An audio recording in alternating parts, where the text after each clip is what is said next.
Hey everybody, how's it going? Just back here, just gonna do a video response to Bigstar1000's excellent video on his music books and stuff, and I have some I'd like to share also, so here we go. One of the best books that I've read, well, I don't know, it's more of like a, you know, you don't read it from cover to cover, but it's, you know, it's a great one to just flip through, is the rough guide called The Best Music You've Never Heard. That's this record here. I know, I'm sorry, or this book, sorry. I'm so used to doing videos on records. But this is an excellent book, especially for those who want to just explore different music. Like, you know, let's see here. There's like Slint and let's see, Professor Longhair, Esther Phillips, Wanda Jackson, Julian Welch, Will Oldham, Vic Chestnut, Godspeed You Black Emperor. So you don't really see too much print on Godspeed You Black Emperor, but this is an excellent book. I think I got picked this up used someplace and I didn't really know what to expect. I knew some of the bands on it, but there's so many, like Harry Nilsson. Look, there's stuff that people wouldn't really hear too much about, you know, like, I know Nilsson's been around a while and stuff, but, you know, Joseph Arthur, who's another fantastic singer-songwriter, electronic musician. The second book, and this is highly recommended, it's actually a university text that I used in university called Cultures of Popular Music by Andy Bennett, and it is just, it's so in-depth and just goes into detail. Like there's chapter 5 and it's on Rasta, it's on reggae and Rasta culture. Like, it's just about how the culture infuses with the music, and this is just a great book, really great book. There's another one that was, this one was kind of hard to troll through, but it was ever fascinating. It was really amazing. It's called This Is Your Brain on Music, and it's written by Daniel Levitin. And basically it's the science of the human obsession. So it goes into like the specifics of what music really is and why scientifically that we like it so much. What about the timbre, what about the cadence of music and whatnot, and it's pretty I don't know, in-depth, I guess. It's heavy reading, but it's somewhat heavy reading, but it's really interesting. I enjoyed it.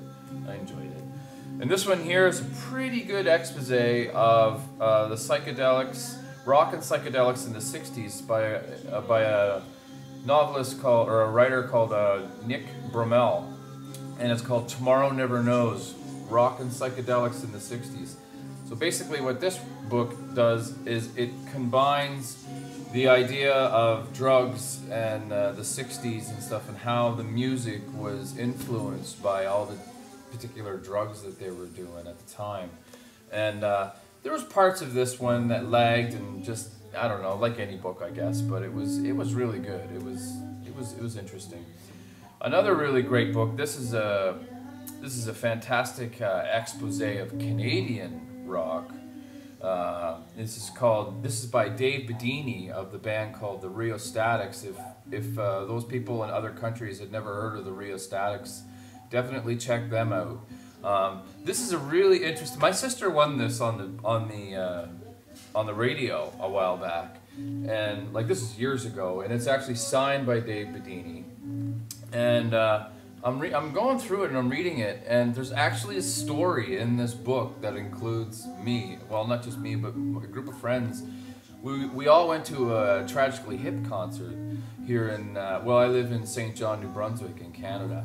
And so we went to a Tragically Hip concert, but the Rheostatics were opening. And just the crowd was just not receptive to the Rheostatics at all. And anyway, so we were just up dancing and giving them a lot of energy and whatnot, and they actually came out when they were finished and picked us all out and brought us all backstage and gave us some beers and talked to us. Really down-to-earth guys, and that story is in this book. It's really interesting. Okay, so next book is called Like Young, Jazz, Pop, Youth, and Middle Age by Francis Davis. This is a really interesting idea because it gives a perspective of music from someone who's a little older. Like, you know, it's not like, you know, it wouldn't be someone listening to, for example, Nirvana. This is like going through all of the different, like, you know, there's a really great essay in here on Billie Holiday and Ornette Coleman. It does primarily, you know, deal with jazz, but it's really interesting. I enjoyed that book. And the last book that I'm going to feature is a group, or I'm sorry, I'm so used to doing record videos, is a book by Nat Hentoff, who is the foremost writer for jazz. And like, if you look on a lot of the backs of your jazz records, he probably did a lot of the explanations and stuff on the back of the artist and whatnot. But this is really great. It's got excellent black and white photographs in it. There's Miles Davis. This is a whole section on Miles Davis. You know, that's not Miles Davis, but you know, it's just it's got sections on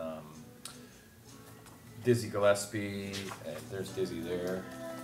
But this is great. This guy really knows jazz. Like, well, he seems to, anyways. There's a great article in here on Cecil Taylor called Spirit Music. It's called Jazz Is by Nat Hentoff. Alright, so there's the 7 books that I decided to feature for this video. I hope you guys enjoyed. Please, I absolutely love it when people comment, so it just gets a good dialogue going, and that's what this is all about. So take care, guys, and we'll see you in the next video.